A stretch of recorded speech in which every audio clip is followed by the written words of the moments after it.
He dado clases en la Simón Bolívar durante 25 años. Soy profesora jubilada de la Simón Bolívar y actualmente estoy en la Universidad Católica Andrés Bello. Allá llevo 27 años de docencia. En líneas generales he dado pregrado y posgrado, pero actualmente en la educación virtual o en línea, como también se denomina, he trabajado en pregrado, ¿no?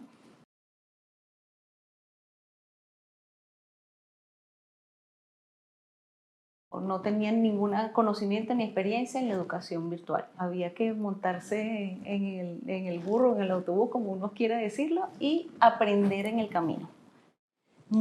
Esa situación es muy abrumadora, súper demandante, o sea, no podemos decir que es una situación, estamos en una situación normal, es una situación que teníamos que abordar en muy poco tiempo una serie de competencias que no teníamos. Primero que sentí o que sentimos en general y tomo la palabra de algunos profesores que estuvieron conmigo, angustia, mucho temor, sumado además a la incertidumbre de la pandemia, que no sabíamos si volvíamos, si no volvíamos, si se iba a cerrar por completamente todo.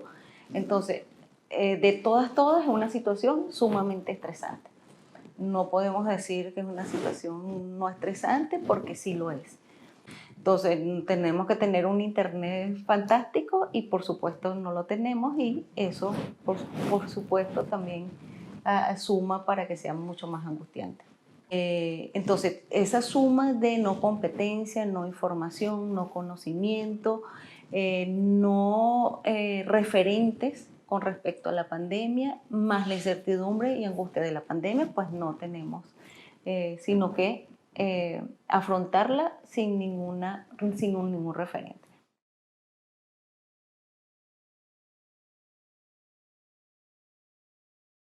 La universidad debe prestar al profesor la ayuda suficiente para llevar a cabo la educación en línea o educación virtual. Ni remotamente estamos hablando de una educación virtual como se conoce.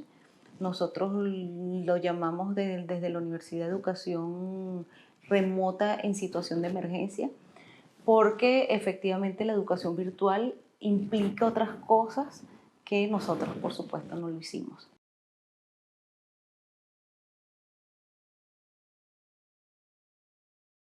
Es conocer la plataforma de la universidad o la plataforma institucional y otras plataformas por si acaso.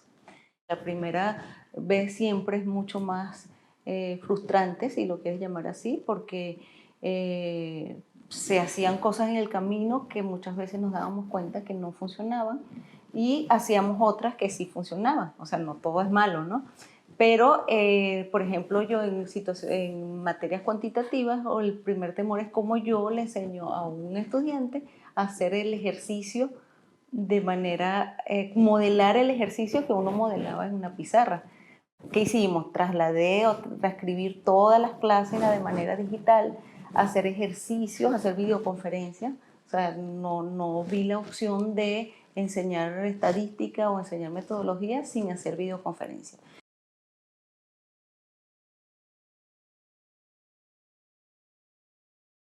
A los estudiantes se les crea la necesidad de por lo menos ver y oír al profesor.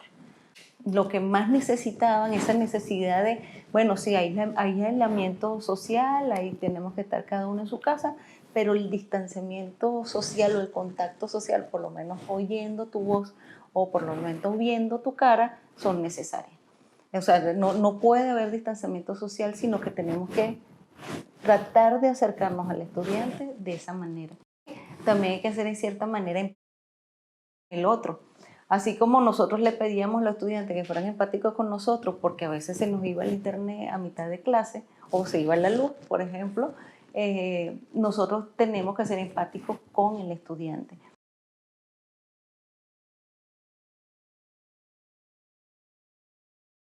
O es frustrante cuando tú dices, ¿entendieron? ¿Oyen? ¿Hay alguna pregunta? Y no se oye nada, porque además no estás viéndole las caras. No estás viendo que si están durmiendo, si no están durmiendo, si te están viendo, si están atentos. Entonces, súper frustrante Es distinto.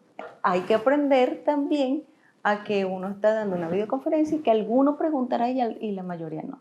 ¿Sí? De todas maneras, en clase tampoco es que preguntan mucho, pero acá se crea en el profesor la necesidad de que respondan. Pero bueno, hay que aprender a hacer eso.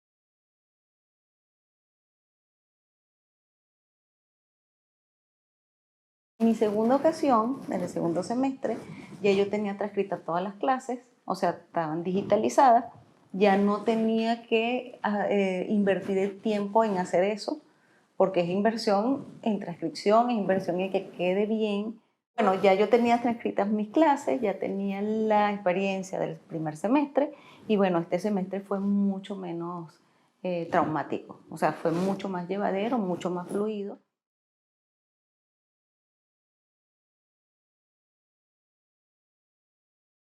Otra cosa que tenemos que tomar en cuenta son las evaluaciones. No solamente las clases, sino las evaluaciones.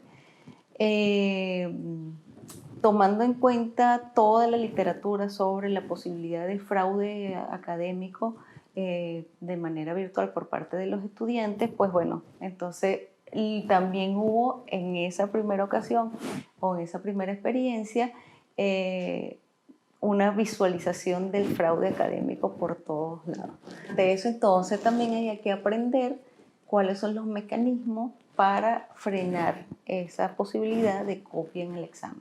Los exámenes son síncronos en el sentido de que hay una hora específica donde ellos tienen que llevar a cabo el examen, ¿no? Pero, por ejemplo, hay la posibilidad en otras materias de que la persona haga un trabajo, ¿verdad? O una tarea que la gente haga después. Entonces se evidenciaba copia y pega de internet, porque hay más posibilidad. La institución tiene que ayudar a crear una plataforma donde uno pueda hacer evaluaciones síncronas y que eviten en la medida de lo posible el fraude académico, ¿no? O sea, tampoco podemos, aunque ya dije que teníamos que ser empáticos con el otro, y saber la situación por la que vive el estudiante, pues tampoco podemos pretender que todos van a pasar sin hacer el esfuerzo necesario para pasarla, ¿no?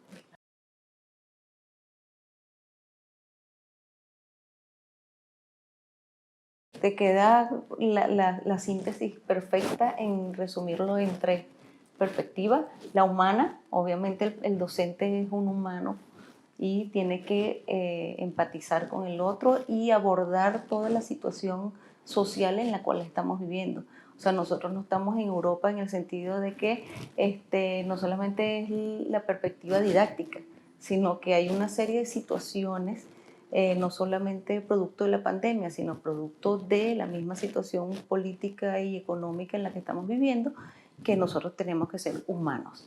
La otra perspectiva, por supuesto, la didáctica de estrategias de aprendizaje y enseñanza que tenemos que tomar en cuenta y conocer todas las estrategias ahora en una educación en línea.